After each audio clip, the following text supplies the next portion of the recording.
Assalamualaikum warahmatullahi wabarakatuh. Halo anak-anak, kita bertemu kembali pada video pembelajaran. Kali ini kita akan belajar dan membahas tentang pengaruh perubahan cuaca pada kehidupan manusia. Anak-anak, pada video sebelumnya kita sudah belajar dan membahas tentang apa itu cuaca. Cuaca adalah keadaan udara pada satu wilayah tertentu dalam jangka waktu terbatas. Pada umumnya manusia mengetahui cuaca yang akan terjadi berdasarkan langit, yaitu dengan cara melihat awan. Ada beberapa jenis awan yang sudah kita pelajari dan kita bahas pada video sebelumnya. Yang pertama adalah awan cirrus. Yang kedua, awan cumulus. Yang ketiga adalah awan cumulus nimbus. Dan yang terakhir adalah awan stratus.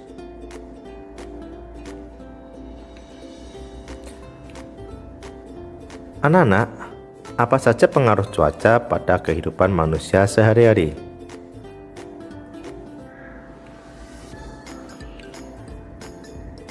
Saat turun hujan, tanah akan menjadi basah. Kondisi seperti ini akan menguntungkan berbagai jenis tumbuhan. Saat cuaca panas juga berpengaruh terhadap kegiatan manusia, menjemur pakaian basah misalnya, karena pakaian yang kita jemur akan cepat kering. Lalu pekerjaan apa sajakah yang dipengaruhi oleh cuaca? Yang pertama adalah menanam padi. Anak-anak, petani menanam padi pada saat musim hujan, karena tanaman padi membutuhkan banyak air untuk pertumbuhan. Kegiatan yang kedua adalah memanen padi atau gabah. Dalam memanen padi dilakukan pada saat musim panas, karena untuk menjemur padi atau gabah diperlukan banyak sinar matahari. Kegiatan selanjutnya yaitu membuat garam. Petani garam tradisional lebih senang membuat garam di waktu musim panas, karena untuk membuat garam dibutuhkan banyak sinar matahari. Kegiatan selanjutnya yaitu membuat batu bata. Pembuat batu bata tradisional lebih senang membuat batu bata di waktu musim panas, karena pengeringan batu bata membutuhkan banyak sinar matahari. Lalu, pekerjaan apa sajakah yang dilarang pada saat musim tertentu? Mendaki gunung. Pada musim hujan, para pendaki gunung dianjurkan untuk tidak mendaki karena pada saat itu kabut tebal bisa menyelimuti gunung sehingga dapat menyesatkan para pendaki. Yang berikutnya adalah pilot. Seorang pilot pesawat terbang memerlukan cuaca yang cerah untuk menerbangkan pesawat agar sampai tujuan dengan selamat.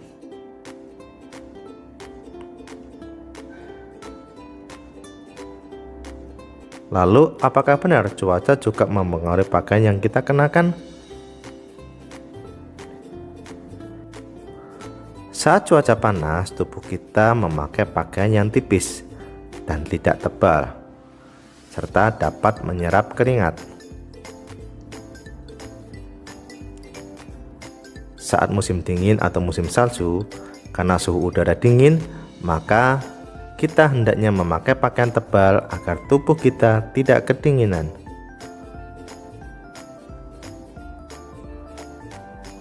Saat musim dingin, suhu udara di bumi sangat rendah dibandingkan suhu manusia, dan tubuh manusia tidak akan kuat menahannya.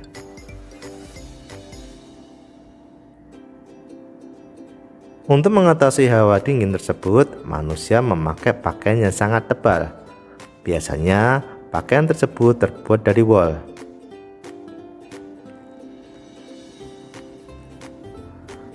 Saat cuaca hujan, manusia memakai jas hujan. Dikarenakan jas hujan yang terbuat dari plastik termasuk bahan yang tidak tembus air. Kan sudah belajar tentang pecahan. Nah, sekarang kita akan belajar tentang penjumlahan pada pecahan. Bantulah Dayu mengerjakan penjumlahan pecahan dengan penyebut yang sama di bawah ini. Yuk adik-adik, kita belajar penjumlahan pecahan. Ibu membawa satu loyang kecil kue bolu. Lalu kue bolu itu dipotong menjadi 4 bagian. Berarti masing-masing nanti 1/4 bagian. Nah, di dalam bis Dayu makan 1 potong kue. Berarti Dayu tuh makan berapa bagian adik-adik kalau 1 potong kue dari 4 bagian yang ada? Ya, berarti Dayu makannya 1/4. Lalu ayah pun makan 1 potong kue. Berarti ayah juga memakan 1/4 kue. Nah, kita jumlahkan 1/4 kue. Berapa bagian kue yang telah dimakan Dayu dan ayah?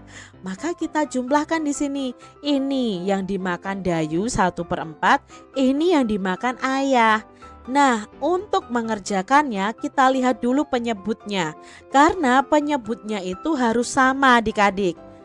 Lalu untuk menjumlahkannya bukan berarti begini, pembilang tambah pembilang, penyebut tambah penyebut. Tidak adik-adik, penyebutnya ini harus tetap sama. Jadi yang dijumlahkan hanya pembilangnya saja. Ya, berarti kita jumlahkan 1 ditambah 1 per, nah kita cukup tulis 1 saja 4-nya, per 4 karena penyebutnya sama. Nah, 1 ditambah 1 itu sama dengan 2 per 4. Jadi kue yang telah dimakan Dayu dan ayah itu ada 2/4 bagian. Maksudnya apa? 2 kue dari 4 kue yang ada adik-adik. Contoh selanjutnya, Dayu membawa bekal 1 batang coklat yang berisi 10. Ingat ya, berisi 10. Di perjalanan Dayu makan 3 potong coklat. Berarti berapa bagian nih Dayu memakannya? Ya, 3/10 dia memakan 3 potong coklat dari 10 coklat yang ada. Ibu makan 2 potong coklat. Berarti di sini ibu tuh memotongnya 2/10 atau memakannya 2/10. Nah, berapa bagian coklat yang dimakan Dayu dan ibu? Otomatis di sini Dayu 3/10 ditambah ibunya memakan 2/10 bagian. Maka kita jumlahkan. Lihat di sini, penyebutnya sudah sama-sama 10. Berarti kita cukup tuliskan 1 saja. Kita jumlahkan pembilangnya. 3 ditambah 2 sama dengan 5. 5/10 jawabnya. Jadi coklat yang dimakan Dayu dan ibu itu ada 5/10 bagian. Ayah membeli roti manis 1 balok. Roti dipotong menjadi 5 bagian. Ibu makan 1 potong. Berarti kalau ibu makan 1 potong dari 5 bagian yang ada, berarti ibu tuh memakan 1/5 bagian. Nah, ayah makan 2 potong adik-adik. Berarti kalau dibuat pecahan ayah itu memakannya 2/5 bagian ya. Berapa bagian roti yang dimakan ayah dan ibu? Berarti kita jumlahkan. Nah, di sini kita lihat penyebutnya sudah sama-sama 5, kita cukup tulis 1 saja. Lalu kita jumlahkan pembilangnya. 1 ditambah 2 sama dengan 3, berarti 3/5. Jadi roti yang dimakan ayah dan ibu ada 3/5 bagian. Mari kita lanjutkan adik-adik. Tuliskan hasil penjumlahan pecahan berikut. Karena penyebutnya sama nih adik-adik ya, kita jumlahkan. Langsung saja adik-adik, di sini penyebutnya 3, berarti yang dijumlahkan hanya pembilangnya. 1 ditambah 1, 2, berarti jawabnya 2/3. Lalu yang B adik-adik, penyebutnya sama-sama 8. Nanti kita akan belajar kalau penyebutnya yang berbeda bagaimana caranya. Kalau penyebutnya sama ya sudah, yang dijumlahkan adalah pembilangnya. 2 ditambah 3 sama dengan 5, berarti jawabnya 5/8. Lalu yang C adik-adik, penyebutnya sama-sama 5 yang bawah, maka tidak perlu kita ubah. Berarti yang kita jumlahkan adalah 3 ditambah 2, berarti 3 ditambah 2 sama dengan 5. 5/5 karena penyebutnya adalah 5. Selanjutnya yang D adik-adik, ini penyebutnya 6. Nah, kita jumlahkan saja pembilangnya karena penyebutnya sudah sama. 1 ditambah 2 sama dengan 3. 3/6. Kak Citra masih punya contoh selanjutnya adik-adik. 2/7 ditambah 2/7. Penyebutnya sudah sama, tinggal jumlahkan pembilangnya. 2 ditambah 2 sama dengan 4, berarti 4/7. Yang F adik-adik, 4/10 ditambah 5/10. Yuk, berapa adik-adik? Ya, bagus, 9/10. Mulai paham ya kalian? Coba yang G, 3/9 ditambah 4/9. Penyebutnya sudah sama-sama 9. Berarti kita jumlahkan saja pembilangnya. Ayo, berapa hasilnya? Bagus, 7/9. Nah, sekarang ada penjumlahan nih. Lagi ya, 3/15 ditambah 2/15 ditambah 5/15. Ketiganya sudah berpenyebut 15. Berarti kita tinggal jumlahkan pembilangnya. Coba hitung adik-adik. 3 ditambah 2, 5. 5 ditambah 5, 10, berarti jawabnya 10/15. Yang ini adik-adik, penyebutnya sudah 8 nih. Yuk coba hitung pembilangnya. 2 ditambah 1, 3. 3 ditambah 3, 6, berarti jawabnya 6/8. Mudah kan adik-adik?